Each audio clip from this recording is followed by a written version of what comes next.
I never thought a simple weekend getaway could unravel everything I thought I knew about my marriage. My wife, Emily, had been acting a little distant for weeks, nothing overt, just subtle changes, the kind that gnaw at your gut when something feels off. At first, I tried to rationalize it. Work stress, family issues, maybe she just needed space. But deep down, a whisper of suspicion had started growing louder. And that whisper would not be silenced. It all started on a Thursday evening. I was in the study, sorting through some old paperwork, when a slip of paper fell out from between the pages of a magazine she had left on the desk. It wasn't just any paper.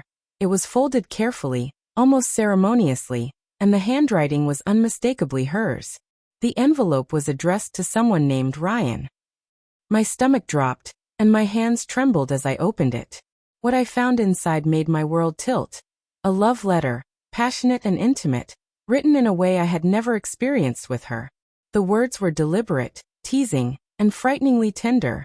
Words meant for another man. I couldn't believe it. Not Emily. Not my Emily.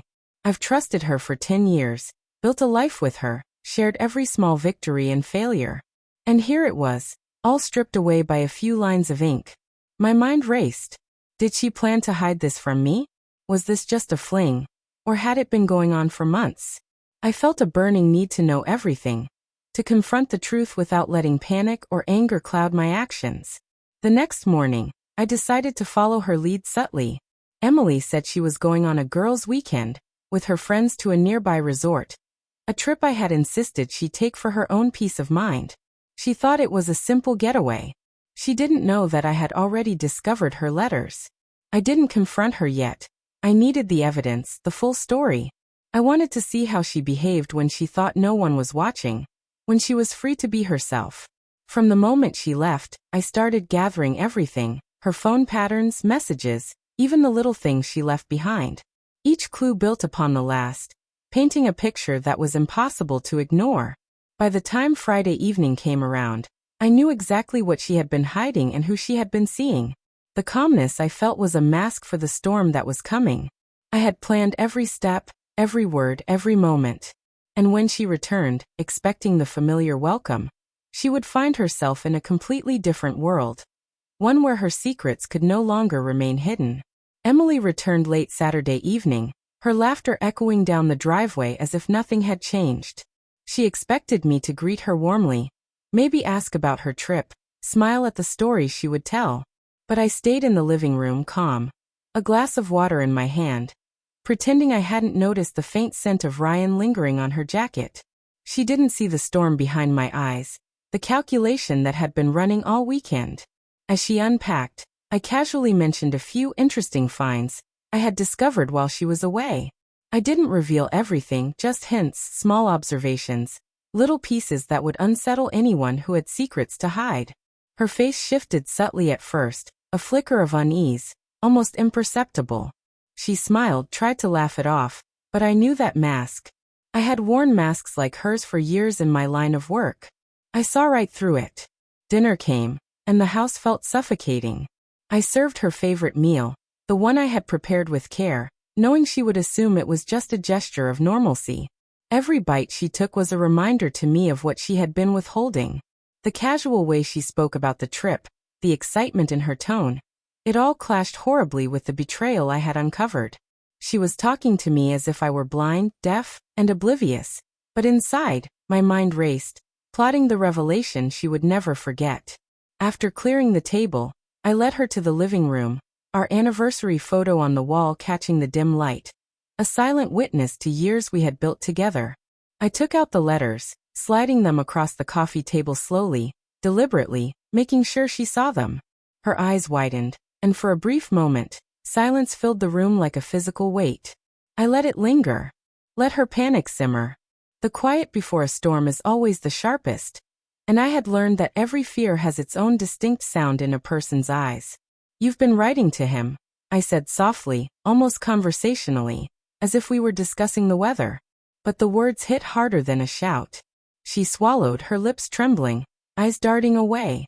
I could see the realization settling in. Her carefully crafted secret life was exposed, and it was too late to hide behind excuses or charm. I had one more step, the part that would ensure everyone she knew understood the truth. I wasn't just going to confront her privately. I wanted the revelation to be unmistakable, permanent, and humbling. When she saw the audience I had gathered, the people she respected, the ones who had trusted her as much as I did, she would finally understand the magnitude of her betrayal. The stage was set, and I was ready.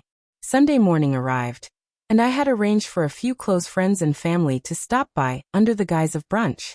Emily had no idea. They believed it was just a casual visit. The living room, bathed in soft sunlight, now felt like a courtroom. I placed the letters neatly on the coffee table, right where everyone could see them, but I said nothing at first. Silence can be more powerful than words, and the suspense made it unbearable. Emily walked in, hair slightly messy from sleep, robe loosely tied, expecting the usual warm smiles and chatter. Instead, she was met with quiet, curious stares. My friends and family looked at her, then at me, then back at the letters. Confusion painted her face. I gestured toward the table and finally spoke, my voice calm but cutting. These are for Ryan. You've been writing to him while pretending to be here with me. Care to explain? Her mouth opened, closed, opened again. Words failed her. I watched the color drain from her face as realization struck. Her secret was no longer hers alone. Everyone in the room now knew what I had discovered, and the weight of exposure hit harder than any argument or confrontation could. I let her stand there, trembling, as the reality of her choices settled in.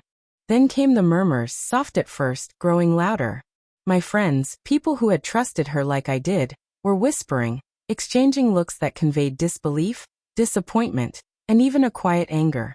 She tried to explain, to justify, but the letters spoke louder than any excuse she could muster.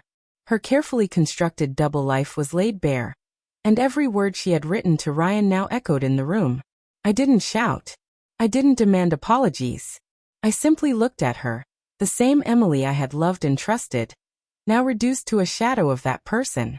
The betrayal wasn't just the letters. It was the deceit, the hidden life, the choice to prioritize someone else over our years together. The room was tense, heavy, electric with the emotional fallout. By the end of the morning, Emily realized the magnitude of what she had done. I hadn't just discovered her secret. I had made sure she couldn't escape it. The letters were gone from her desk, from her purse, from the small hiding spots she thought were safe. And while the emotional scars would take time to heal, the truth was undeniable. Trust, once broken, leaves a mark that no words or tears can erase. I had exposed her, and in doing so, I had reclaimed the power she thought she had stolen.